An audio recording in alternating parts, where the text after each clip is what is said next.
말씀으로 여는 하루. 안녕하세요. 말씀으로 여는 하루의 이미경 집사입니다. 오늘은 마태복음 6장 1절에서 15절의 말씀을 함께 나누시겠습니다. 하나님의 말씀입니다. 사람에게 보이려고 그들 앞에서 너의 의를 행하지 않도록 주의하라. 그리하지 아니하면 하늘에 계신 너의 아버지께 상을 받지 못하느니라.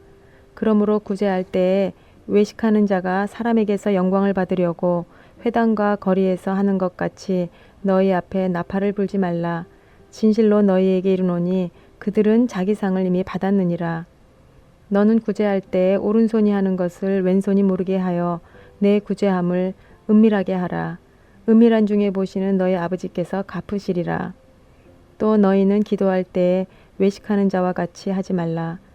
그들은 사람에게 보이려고 회당과 큰 거리 어귀에 서서 기도하기를 좋아하느니라. 내가 진실로 너희에게 이르노니 그들은 자기 상을 이미 받았느니라.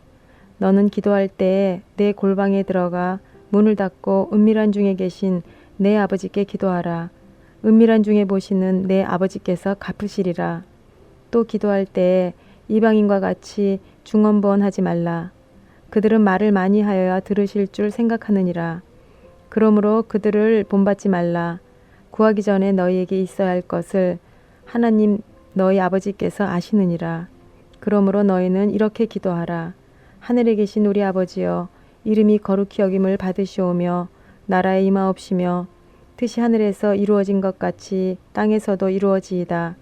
오늘 우리에게 일용할 양식을 주옵시고 우리가 우리에게 죄 지은 자를 사하여 준 것 같이 우리 죄를 사하여 주시옵고 우리를 시험에 들게 하지 마시옵고 다만 악에서 구하시옵소서.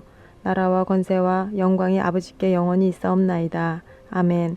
너희가 사람의 잘못을 용서하면 너희 하늘 아버지께서도 너희 잘못을 용서하시려니와 너희가 사람의 잘못을 용서하지 아니하면 너희 아버지께서도 너희 잘못을 용서하지 아니하시리라.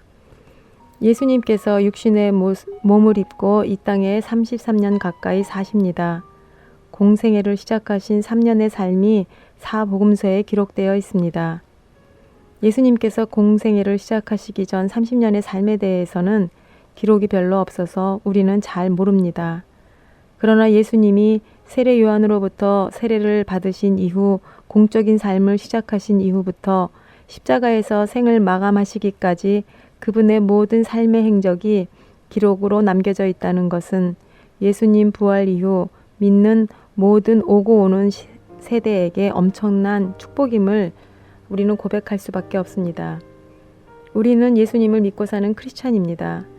예수님을 믿는 크리스찬의 삶이 어떻게 세상과 다른지에 대해 당장 우리 자신 스스로가 눈앞에 펼쳐진 현실을 통해 구별해야 합니다.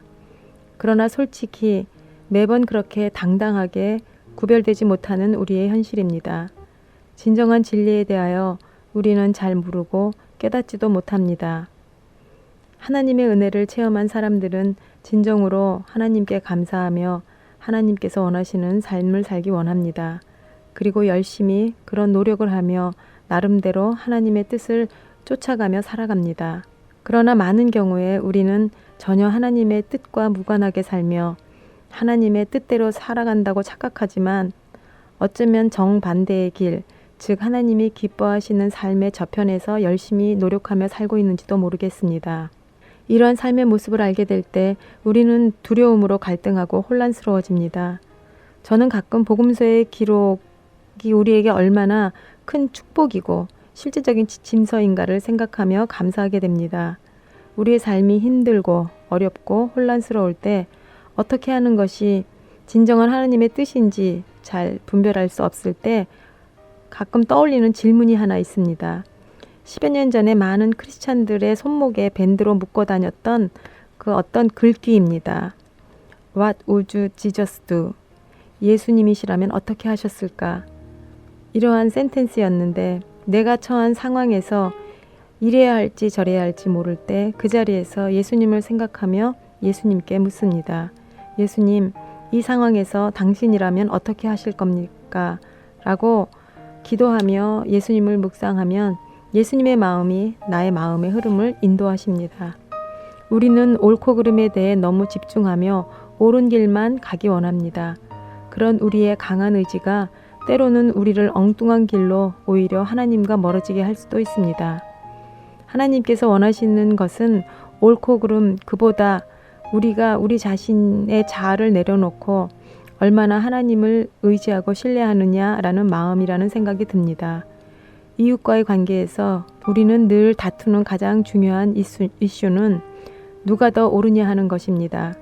그런데 우리는 다 부족하기에 어느 누구의 편을 확실히 들어줄 만큼 옳지 않기 때문에 각자의 기준으로 내가 더 옳다, 저가 더 옳다의 싸움을 끊임없이 하는지 모르겠습니다. 가만히 우리 가정을 들여다봐도 내가 더 옳은지 아니면 내 남편이 더 옳은지를 가지고 갈등합니다. 부모로서, 자녀로서 어느 누구와의 관계에서도 결국 우리의 갈등은 누가 더 옳은지에 목숨을 겁니다. 결국 우리의 싸움은 퍼센테이지의 싸움입니다. 만약에 하나님과 같은 완전한 사람이 있어서 우리와 다툰다면 아마 그 다툼은 금세 끝날 겁니다. 왜냐하면 100%와 0%의 싸움이기 때문입니다. 부끄럽지만 우리 믿는 사람들의 공동체인 교회에서 끊임없이 분쟁을 합니다. 그 분쟁도 가만히 그 속을 들여다보면 퍼센테이지의 싸움입니다. 목사님 편이 더 옳다고 하고 그 반대편은 장로님 편이 더 옳다고 하는 싸움을 합니다. 교회의 갈등을 통해 결국 얻는 것은 상처와 믿는 이들 간의 부서진 관계와 또 멀어지는 하나님의 말씀입니다. 왜 우리는 목청을 높이는가? 어쩌면 우리 자신의 의의를 하나님의 마음보다 더 드러내기 원하기 때문인지 모르겠습니다. 예수님은 우리의 옳고 그름에 대해 누군가의 손을 들어주시기보다는 오히려 생명의 관계를 망가뜨리지 않기 위해 자신의 것을 내려놓는 마음의 중심을 가진 사람을 기뻐하실 거라는 마음이 듭니다. 가늠하다 붙들려온 여인에 대해서 예수님의 모습을 복음서를 통해 묵상하며 예수님은 그 여인의 죄에 대해 옳고 그름으로 판단하지 않으십니다. 그보다는 그 여인의 망가진 삶을 가슴 아파하시며 있는 그대로의 모습으로 받아주시며 예수님과의 새로운 생명의 관계를 열어주셨다는 것입니다. 복음서에 기록된 예수님의 삶을 자주 읽고 묵상하며 예수님의 마음을 조금 더 헤아리기 시작하게 되면 우린 훨씬 자유롭고 평안한 삶으로 인도함을 받게 될 것 같습니다. 오늘 본문 8절에서 저희를 본받지 말라라고 예수님은 말씀하십니다. 말씀 가운데 저희는 그 당시 문화권 가운데 이스라엘 백성의 리더 역할을 감당했던 바리새인과 서기관과 종교 지도자들입니다. 그들의 겉모습은 거룩해 보입니다. 그런데 보는 것만으로는 다 알 수가 없습니다. 하나님의 형상으로 지어진 인간은 보이는 것과 보이지 않는 것으로 창조되었습니다. 그 사람의 사람됨을 보이는 것만으로 판단할 수 없으며 그 사람의 내면이 어떠한지 함께 생각해 봐야 바르게 볼 수 있습니다. 겉으로 보이는 것들은 속일 수 있지만 보이지 않는 것들이 속일 때는 알 수가 없습니다. 거룩해 보이는 그들을 예수님께서는 호통치시며 야단치십니다. 예수님은 그들의 속과 겉이 다름을 이미 아시기 때문입니다.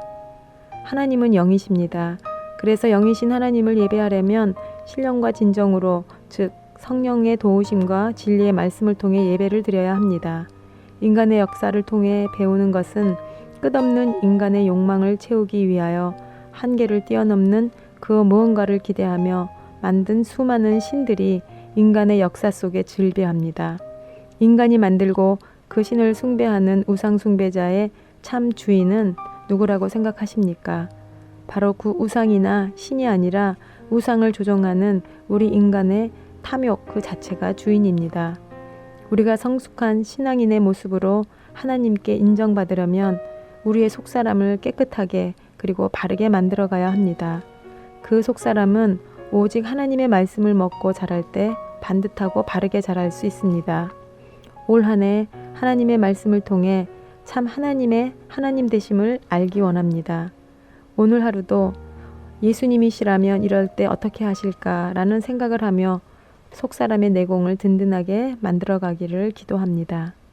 지금까지 이미경 집사였습니다. 감사합니다.